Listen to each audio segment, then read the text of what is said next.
Oi, tudo bem?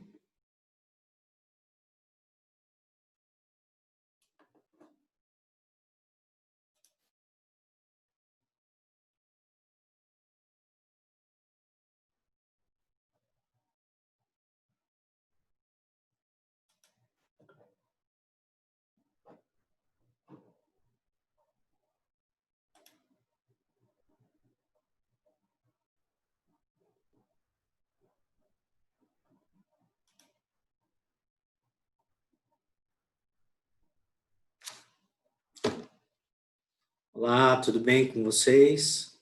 Estão me ouvindo? Sim. Legal, beleza. Vou esperar só mais um minutinho e aí a gente começa.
Ô, Ana, você está conseguindo me ouvir?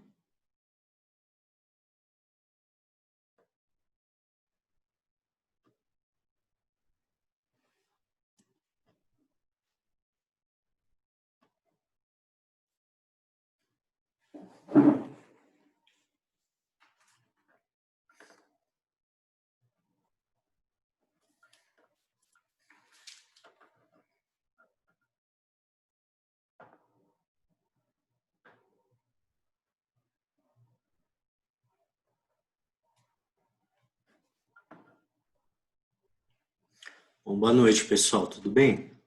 Vou pedir para vocês me darem um oi no chat, falando se vocês estão ouvindo, né, se está indo o áudio e as imagens. Tá? E a hora que eu for colocar algumas imagens de PowerPoint, vocês também me falem se está funcionando, tá bom?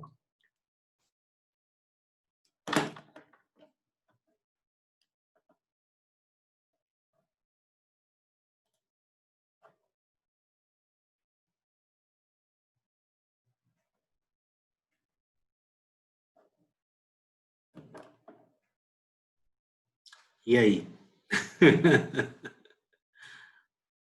Estão me ouvindo?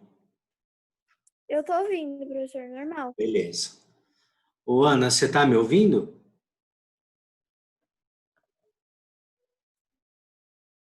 É. Bom, beleza. Bom, é o seguinte, gente, boa noite para vocês. Que bom que a gente aí está podendo se comunicar, né? E por orientação do professor Homero, né, nós passamos a usar essa forma de comunicação. Tá? Então, as aulas agora vão ser por aqui. Né? E hoje, era só um pouquinho. E hoje nós vamos começar, eu vou fazer uma recapitulação da aula anterior, tá, sobre população do Brasil. Oi. A Ana falou no chat que ela não tá ouvindo você. É, então ela deve estar com algum Alguma coisa que está cancelando no aparelho dela, né? Porque vocês estão me ouvindo, né? Aqui para mim não aparece nada. O Alexandre também não tá ouvindo, que estranho. Ué, doido. Deixa eu ver.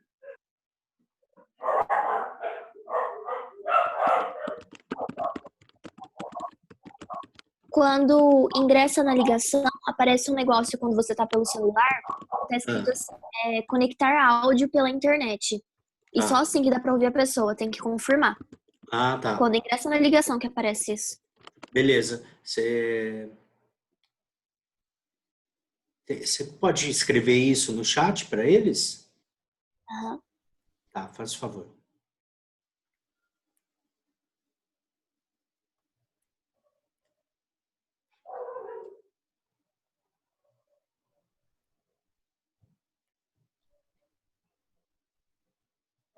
Vou aguardar.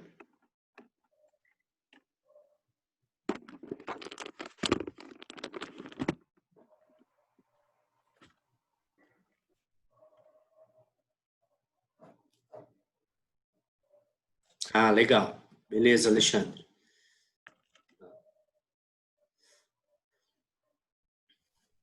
Bom, vocês vão falando. Hoje, né, a primeira aula é meio experimental, né? Então a gente vai aprendendo juntos aí, tá bom? Legal. Bom, pessoal, boa noite novamente para quem acabou de chegar.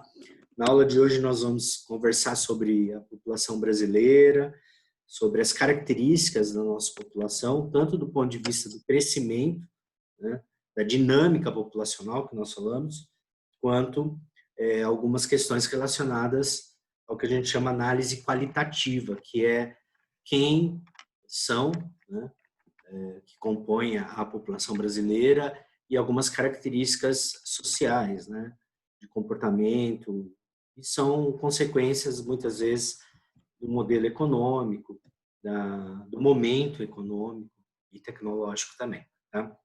Bom, primeira coisa, por que esse assunto é importante? Esse assunto é um assunto que sempre vai cair em vestibular na prova de geografia, tanto na prova de geografia do Brasil quanto na prova de geografia geral. E por que isso? Porque dinâmica populacional ela é importantíssima para os serviços públicos e também para a iniciativa privada. Então, essa análise que a geografia faz de como cresce a população, de quanto ela cresce, né, quais são as características dessa população, dividindo ela, né, por idade, é muito importante para a administração pública, para o planejamento, né, e também para a iniciativa privada. Então, vamos supor, por exemplo, que você seja um empresário, né, que queira abrir uma loja de brinquedos. Tá? Você mora numa cidade relativamente grande e você quer escolher um bairro específico, onde você sabe que tem o maior número de crianças compondo aquele bairro ali, naquele bairro. Então, quem coleta essas informações? No Brasil é o IBGE, através do recenseamento que ocorre de 10 em 10 anos.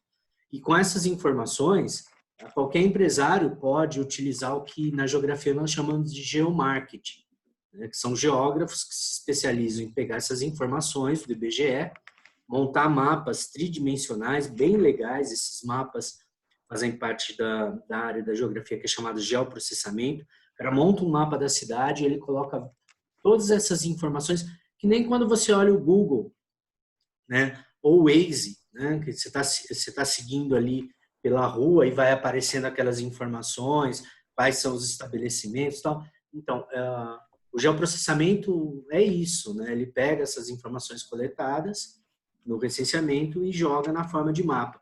E com isso, muitos empresários falam, olha, esse bairro aqui é melhor eu montar a minha loja. Um exemplo clássico que nós temos é o McDonald's. Tá? O McDonald's ele tem um geógrafo que trabalha para ele. Toda vez que alguém compra a franquia do McDonald's, né, esse geógrafo vai na cidade e faz uma análise da cidade. Então, a loja do McDonald's, eles têm uma tradição que é nunca fechar uma loja. Né? O McDonald's tem esse slogan, que eles nunca fecham a loja, nunca falhe uma loja do McDonald's. E por quê? Porque eles fazem um autoestudo, né? De onde colocar essa loja. E no caso, vamos supor, o que esse geógrafo olha? Ele olha se tem uma avenida, passe ali naquele terreno onde vai ser feita a loja, tem grande fluxo, se é uma população jovem, residente ou que circula por ali relativamente grande, né? Então você pode ver em Araraquara mesmo os pontos escolhidos, a Bento de Abreu e ali a Expressa, né? A Expressa perto do centro e perto de um colégio, né? E a Bento de Abreu também está numa região meio que estratégica ali. Então, esse geógrafo dá essas dicas, isso que a gente chama de geoprocessamento. Então, a coleta dessas informações sobre população é chamado recenseamento, né? E o primeiro recenseamento no Brasil, ele ocorreu em 1872. Ele foi encomendado pelo Dom Pedro II, porque não se tinha, até 1872, nenhuma informação de quantidade da população brasileira, de quem era a população brasileira, como era essa população.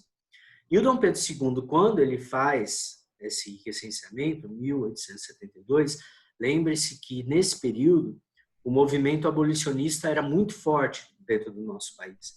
Você tinha tanto a pressão da Inglaterra, que não queria que houvesse mais escravidão na América, para que ela pudesse ter um mercado consumidor mais amplo, porque o escravo, por não ter salário, ele não é consumidor. E a Inglaterra estava vivendo o auge da sua expansão comercial. Então, a Inglaterra começa a combater, né, a escravidão pelo mundo por conta disso. Ela quer ter mais mercados, né? E o Brasil não deixa de entrar nesse controle da Inglaterra. A Inglaterra afunda navios negreiros, né, aqui no Atlântico Sul, né, e também navios que iam em direção aos Estados Unidos. Então, essa pressão era bastante grande. Outra coisa interessante é que a elite econômica brasileira da época, que era escravocrata e era ainda boa parte dela cafeeira, né, ela queria ter essa ideia de quem era a população do Brasil. E foi surpreendente, porque quando fez esse primeiro recenseamento, notou-se que a população brasileira já era bastante miscigenada, né? Nós éramos um dos poucos países do mundo onde a maior parte da população era composta por 3 etnias miscigenadas, né? Então você tinha o indígena, né, que era o nativo, né? Você tinha o europeu, o branco europeu, e o negro africano. Então, essas 3 etnias aqui no nosso país, elas se miscigenaram, diferente de outros países. Se você observar os Estados Unidos, até hoje, né, eles têm um problema, um preconceito muito grande com casamentos interraciais, né? Tanto é que eles lá nos Estados Unidos, eles têm muito hábito de chamar as pessoas de acordo com a sua origem étnica, né? Então, é afro-americano, né? Sino-americano, quando é descendente chinês e assim por diante. Porque lá a miscigenação é uma coisa mais recente, né? Então, a primeira coisa interessante que chama atenção quando a gente fala de população brasileira é isso, né? Muitas vezes, quando os estrangeiros vêm para cá, a turismo, o que chama a atenção deles, muitas vezes, é essa nossa característica de ser um povo bastante miscigenado, ser um povo que tem muitas etnias nos compondo. E temos que lembrar também que, ao longo da história brasileira, nós recebemos outros grupos também. Nós recebemos japoneses, o Brasil tem o segundo maior contingente de japoneses fora do Japão. Primeiro, em termos proporcionais, é o Peru, né? E o segundo é o Brasil. O Brasil tem uma grande população também de árabes e judeus, né? E também recebeu um grande contingente de, mais tarde, né, um fluxo migratório de europeus, né, alemães, italianos, poloneses, ucranianos, russos, né, e até de norte-americanos, né? Até a cidade americana, aqui no interior de São Paulo, tem esse nome por conta da grande quantidade de norte-americanos que foram viver ali. Então, primeira característica brasileira, é um país multiétnico. E se ele é multiétnico, ele vai ser multicultural. Então, Muita gente fala que essa é uma das maiores riquezas do nosso país. E isso nos dá um potencial, em termos de capital humano, muito grande. Tá? Às vezes a gente vê algumas pessoas falando de forma preconceituosa, né, que o problema do Brasil é o povo brasileiro. Muito pelo contrário. O problema brasileiro não advém, né, da sua composição étnica, da sua composição populacional. Muito pelo contrário. Né? Essa é uma das nossas maiores riquezas. Uma outra coisa que a apostila... lembrando, é na página 68, tá?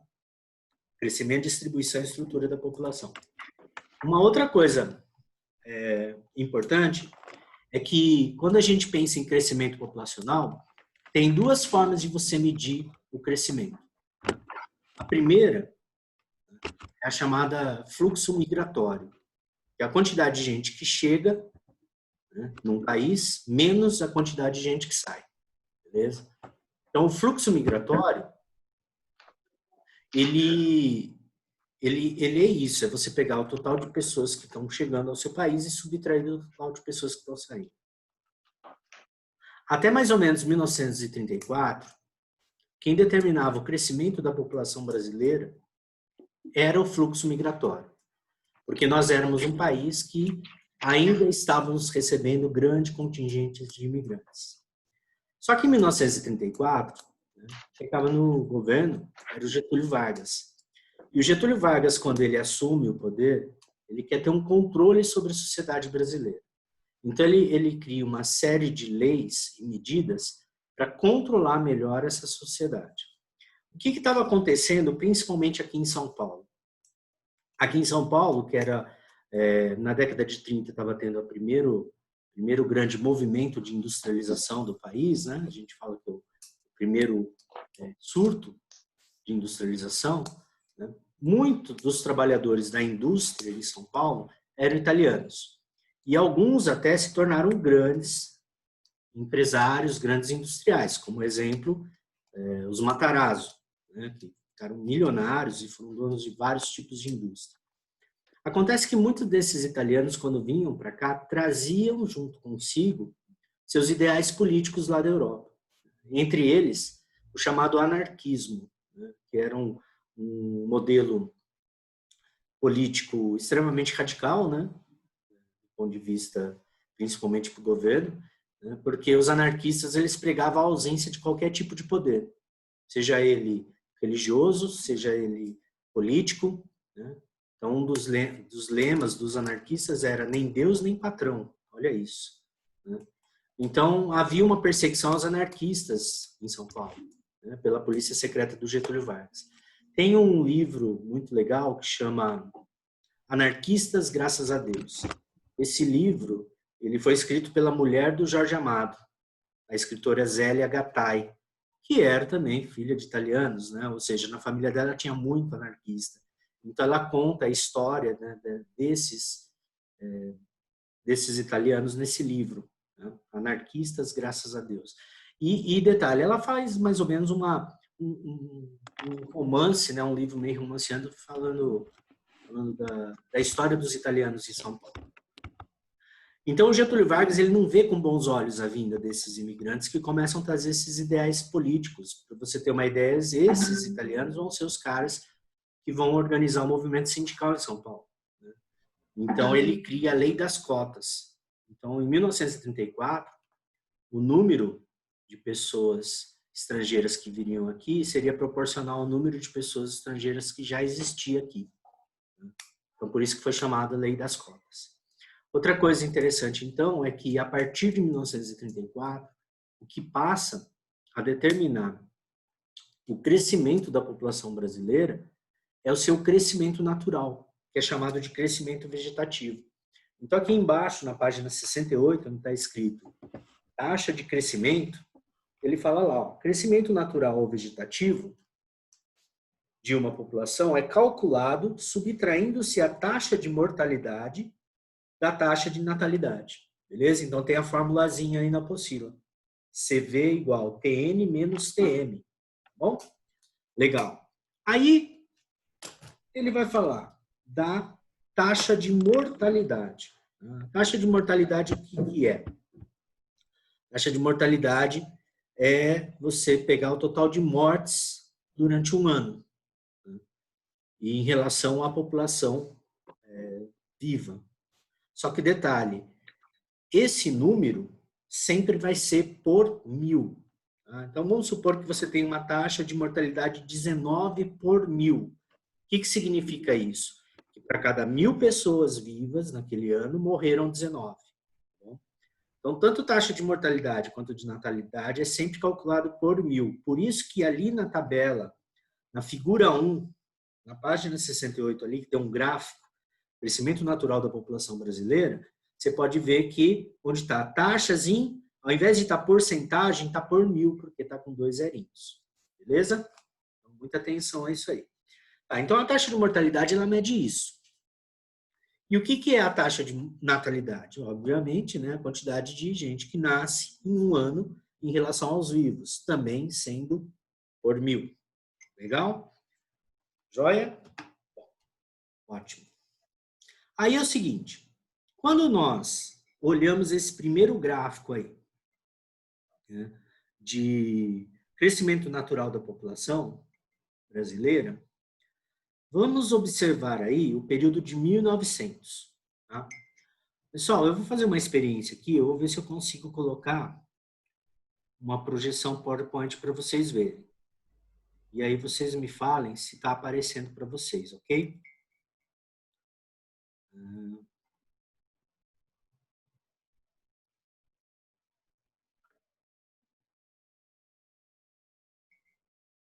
Quando eu ponho essa projeção, não me aparece o chat. Alguém pode abrir o microfone e falar se está aparecendo aí? Tá sim, professor. Ah, legal, ótimo. Bom, então eu vou pôr aqui, obrigado. Essa aqui, ó, do crescimento vegetativo, taxa de natalidade menos taxa de mortalidade, né? Esse gráfico aqui, ele é igual da apostila de vocês, tá? Então, ele começa em 1900 e vai até 2020.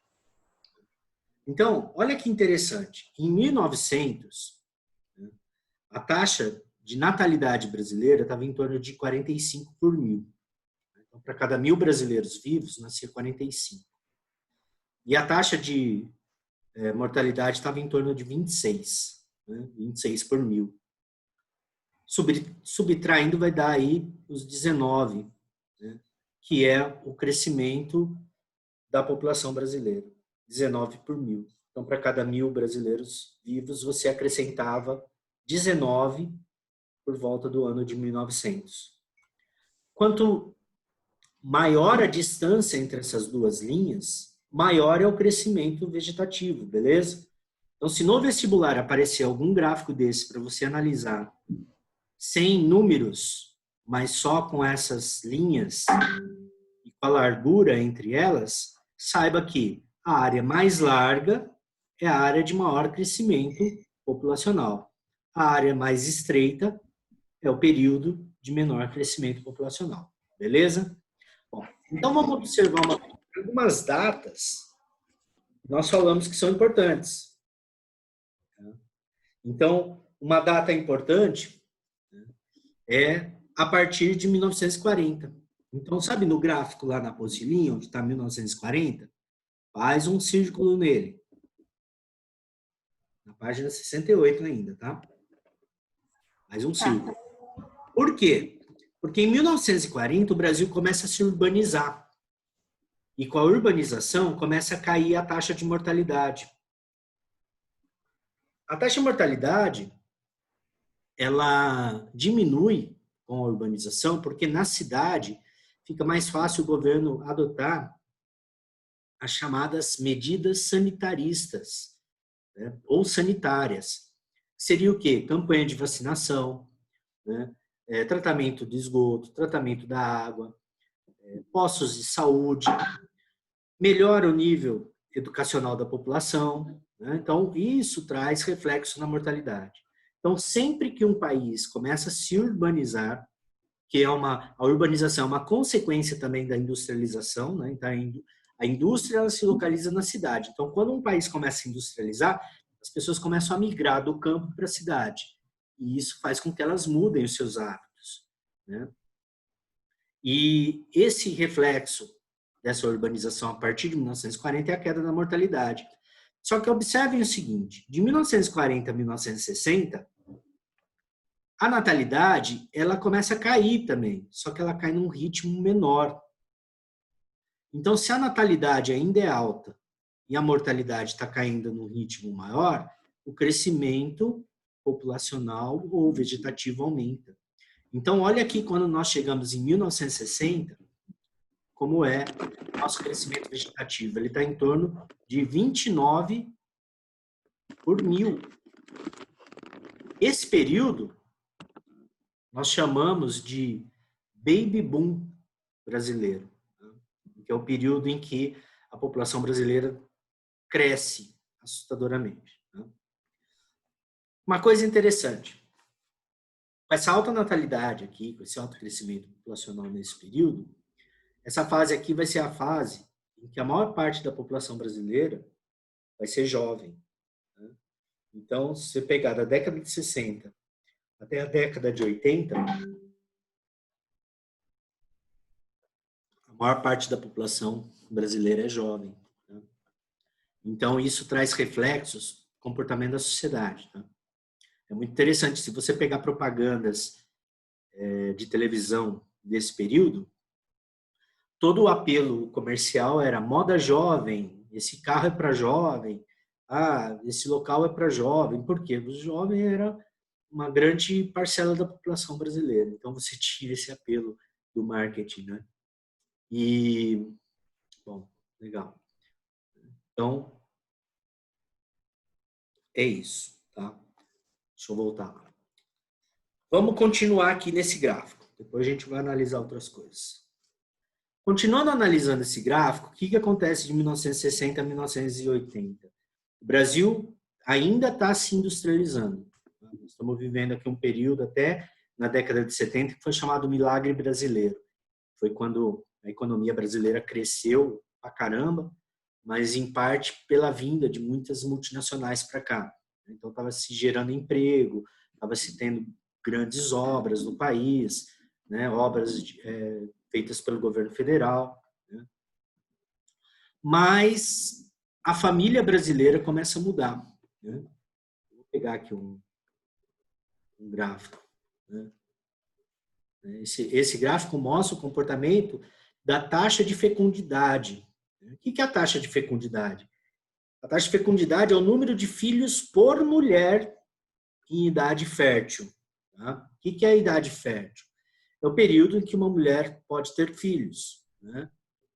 Detalhe, esse período fértil ele varia de sociedade para sociedade. Por exemplo, se você tem um país que as mulheres têm acesso a uma boa qualidade de vida, esse período de fertilidade muitas vezes é um pouco maior. Agora, locais onde as mulheres sofrem subnutrição, o país está em guerra, ela tem dificuldade de se alimentar bem, né? Esse período fértil é menor. Mas no Brasil, o que a gente observa é que a mudança da taxa de fecundidade ela está mais relacionada a comportamento. A questão que é a seguinte, quando nós chegamos na década de 60 e década de 70, as famílias eram numerosas. Esse desenho aqui no canto caiu no vestibular. Eles falavam, éramos 6, seremos 3. A fecundidade da brasileira despencou em total de filhos por mulher.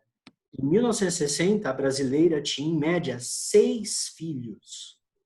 Em 1980, 4. 2000, 2. Em 2020, a média será 1,5. Né? Ou seja, né, você vai ter, em média, 1 filho por mulher. Né?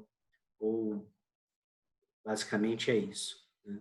E o que provocou essa queda da taxa de fecundidade, principalmente no período de 1970 a 1990? Olha que queda acentuada no gráfico. Né? O custo de vida. Né? O custo de vida é elevado. Então, as famílias começam a planejar melhor quantos filhos elas vão ter. Mas não só isso. Esse quadrinho aqui está representando a luta das mulheres pelo seu espaço na sociedade, não só como mãe, como dona de casa, mas sim a busca por uma carreira profissional, né? A busca por um espaço maior na sociedade. Então, a gente não pode deixar de considerar isso, a luta da mulher, né, pela sua participação na economia, na sociedade e o direito a ser dona da sua vida, né, antes de mais nada. Então, a taxa de fecundidade, por que ela é importante da gente observar? Porque quando a taxa de fecundidade ela fica abaixo de 2,1 filhos por mulher, o que acontece? Nós temos uma redução da população. Porque quando, em teoria, se fala assim, ó, se uma mulher tem 2,1 filhos, tá? Esses 2 filhos ela está repondo, ela e o marido quando morrerem. E a cada 10 mulheres, você repõe mais uma pessoa na sociedade, beleza? Então, até 2,1 filhos por mulher, a população está crescendo. Quando a taxa de fecundidade cai de 2,1, né, fica menor que 2,1, a população, com o passar do tempo, vai diminuindo. A taxa de fecundidade hoje no Brasil está em torno de 1,6, ou seja, um filho por mulher, né? Então, agora a população brasileira está apresentando uma diminuição. Só que tem um detalhe, né? Mesmo com essa mudança, o Brasil ainda é um país, né, com grande população absoluta. O que é a população absoluta? É a população total de um país. E o Brasil tem a 5ª maior população absoluta do mundo. Então, vamos relembrar uma coisa. Nós somos o 5º país do mundo em termos de quantidade de população. Tivemos um crescimento populacional acentuado na década de 60 até os anos 80. E agora estamos tendo a diminuição dessa população. Ah, mas a gente não percebe isso. Até parece que tem muita gente. É lógico, porque nós chegamos a um ponto, olha que coisa louca, né? Imagina um país que tem aproximadamente 500 anos de história, chegar à 5ª população mundial. Então, agora é que nós estamos tendo a diminuição dessa população absoluta e do nosso crescimento vegetativo. Mas ainda vai demorar para isso refletir diretamente na população. Por isso que você vê muita gente ainda falando que o Brasil tem que fazer controle de natalidade, né? Porque em algumas áreas o excesso de população atrapalha o desenvolvimento econômico e esse tipo de discurso. Tá bom? Legal. Bom, pessoal, o que mais que a gente observa aqui que é importante? Se nós olharmos aqui a partir de 1980, então, é uma data importante, que é quando nós começamos a ter a queda acentuada do crescimento vegetativo. E olha a projeção aqui para o nosso ano, né?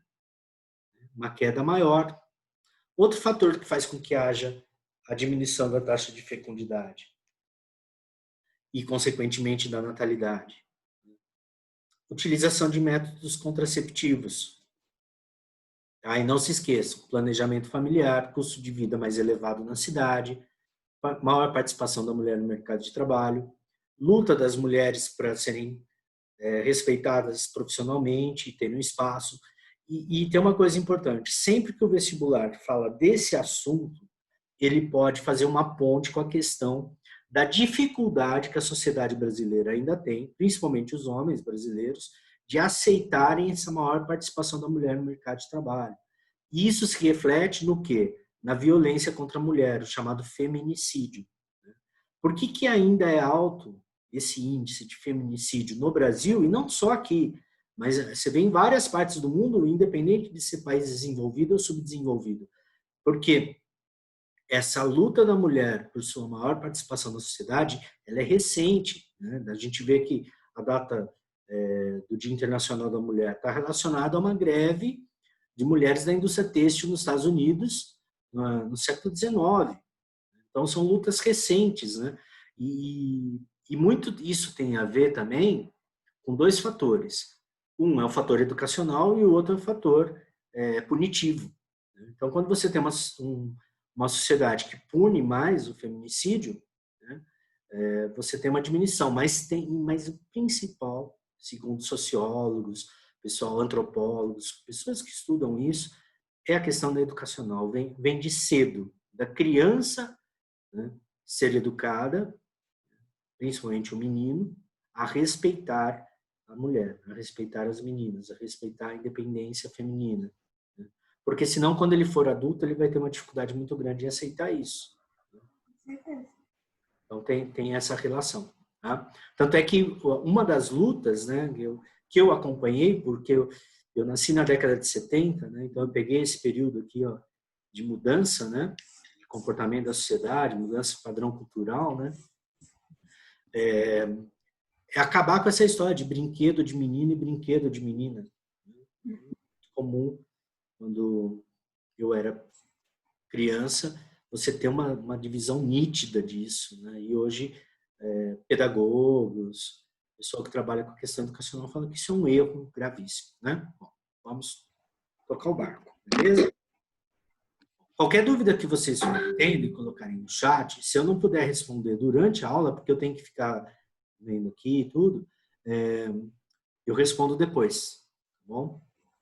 Tem que ser colocando lá no WhatsApp. Né? Mortalidade infantil não fala aqui na apostila de vocês, mas eu vou falar por quê. Porque é um indicador social. Né? Quanto maior a mortalidade infantil numa área ou num país, pior são os serviços básicos que essa população recebe por parte do governo. Que serviços? De saúde e, principalmente, condições de vida. Então, a mortalidade infantil é o maior indicador de qualidade de vida. O que você observa? Países que a população tem uma qualidade de vida grande, né? O índice de mortalidade infantil é baixíssimo, porque as mortes vão ocorrer por causa natural. E o que mais mata as crianças? Né? O que mais mata as crianças antes de completar 1 ano de vida, que é isso que define a mortalidade infantil, são as doenças chamadas infecciosas, doenças relacionadas à subnutrição e também à contaminação por falta de água tratada, coleta de esgoto. Tá? E aí o Brasil teve uma melhora muito grande, principalmente pela ação de uma senhora que era uma médica pediatra chamada Zilda Arnes. Né? A doutora Zilda Arnes, ela criou uma ONG, né? Era Pastoral da Juventude, onde ela fazia um trabalho, principalmente nas áreas de população de mais baixa renda, né? Ensinando as mães a cuidarem melhor dos filhos, né? Por exemplo, reaproveitando melhor os alimentos, como casca de legumes, essas coisas, fazendo soro caseiro, cuidando da asepsia. Né? Mas ela também era uma mulher que lutava pelo investimento maior em saneamento básico. Né? Ela foi várias vezes condecorada pela ONU. Né? Ela faleceu, infelizmente, num terremoto que teve no Haiti. Né? O Haiti tinha sofrido uma guerra civil, depois teve o problema de terremoto, de furacão que assola ali a América Central. E o Brasil, junto com a ONU, né, mandou 2 formas de ação ali para ajudar o Haiti. Uma foi o Exército Brasileiro, que foi lá para combater o tráfico de drogas, que era comandado pela máfia francesa, né, porque o Haiti foi colônia da França. E a outra era o pessoal da área de saúde, da área médica. Né? E aí ela foi lá para combater isso, a gente acabou falecendo lá num terremoto. Mas ela é uma referência. E esse trabalho diminuiu bastante a mortalidade infantil no Brasil. Tá? Hoje nós temos um índice bem abaixo dos outros países da América Latina. Tá? Expectativa de vida é o indicador de quantos anos você vive em média. E o Brasil também está melhorando.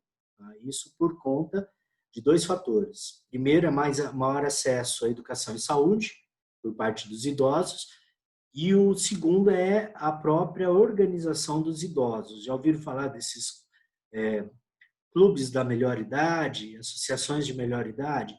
Então, quando os velhinhos, né, os idosos, falar idosos, né? Se meu pai me ver falando assim, me dá uma bengalada. Brincando. Né?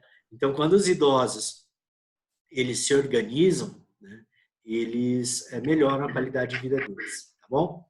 Então, isso aí é uma outra informação importante. Tá? Qual que é o problema quando você começa a ter um envelhecimento populacional maior, ou seja, um aumento do número de idosos na composição da população? Você vai ter mais gasto com a aposentadoria. Né? Então, esse é um grande debate que a gente vê ocorrendo no nosso país, do governo muitas vezes falando que não vai ter dinheiro para pagar a aposentadoria para todo mundo e é a tal reforma da Previdência.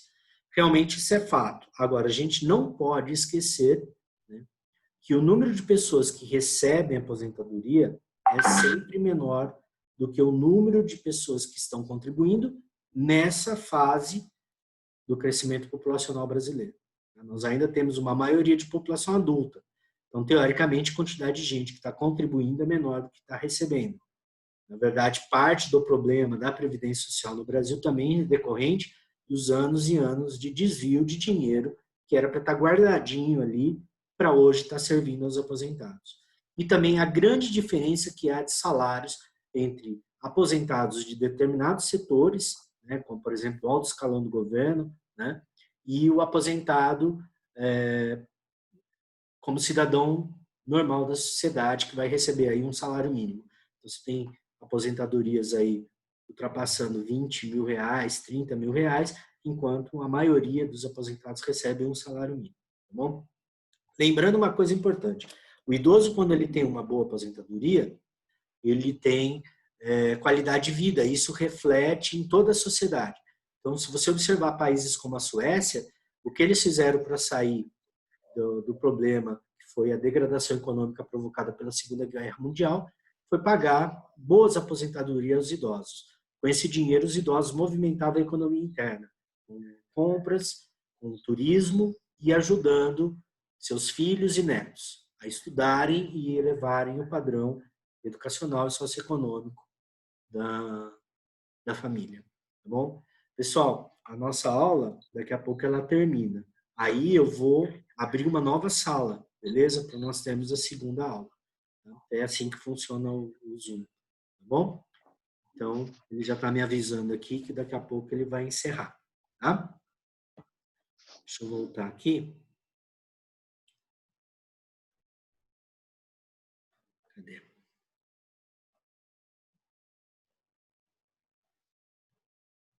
Eita.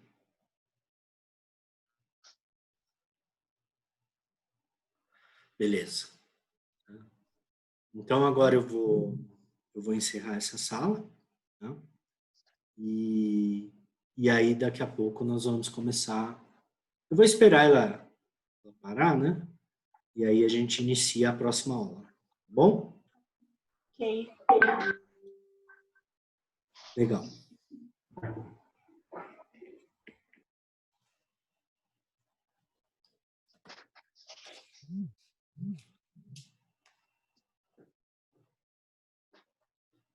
Bom, enquanto isso, tá? Eu vou pedir só para vocês, para a gente continuar a aula. Nós vamos continuar na aula, na página 69. Tá bom? Professor, Oi. você vai mandar esse slide no grupo? Posso mandar sim. Tá? Tá. Eu já tinha mandado, mas eu mando de novo, tá bom? Ah, eu não tinha visto. Não, mas beleza. Eu posso mandar novamente, tá? Tá bom, obrigada. Isso, legal.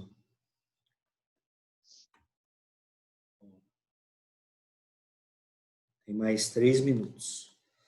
Bom, pessoal, então acho que deu para entender uma coisa, né? Que o nosso país ele está passando por uma transformação, né, em termos de sociedade, né? Nós estamos ainda com uma grande população, né, de jovens, mas que está diminuindo, e o reflexo disso é que hoje nós temos uma maioria de população adulta. Então, nessa próxima aula, nós vamos ver as consequências disso. Tá bom? Perguntas vocês ou joguem aqui no chat ou joguem lá no WhatsApp, que aí depois eu vou respondendo, tá bom?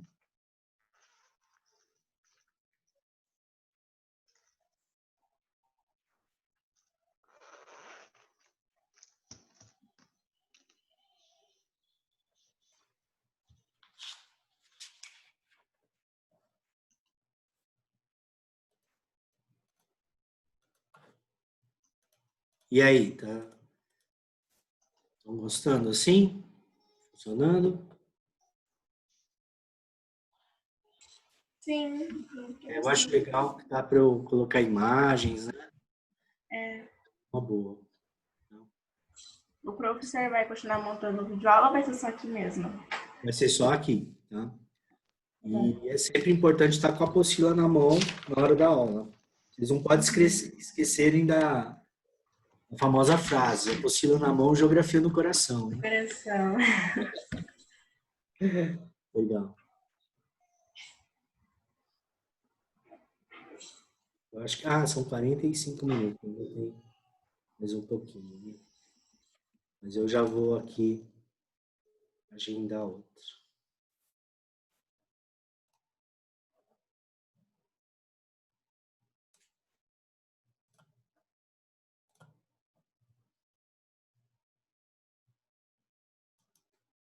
Ô, Tony, Oi.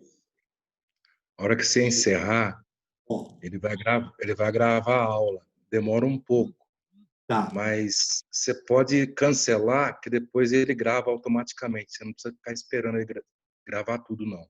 Legal, Amém. Obrigado. Tá? Depois te dou um toque como é que você faz para recuperar isso. Tá, joia. Legal. Tá bom? Tá bom. Acho que tá. Agora vai encerrar, tá bom, pessoal? Aí vai dar uns 5 minutinhos, eu começo a próxima aula, tá bom? Tá bom, então. Vai Aí a ser gente pelo vai mesmo ter... ID, professor? Oi? Perguntar isso agora. Vai ser pelo mesmo ID? Sempre o mesmo ID para minha aula. Tá certo, então. Obrigada, viu, professor? Tchau. Tá bom, tchau.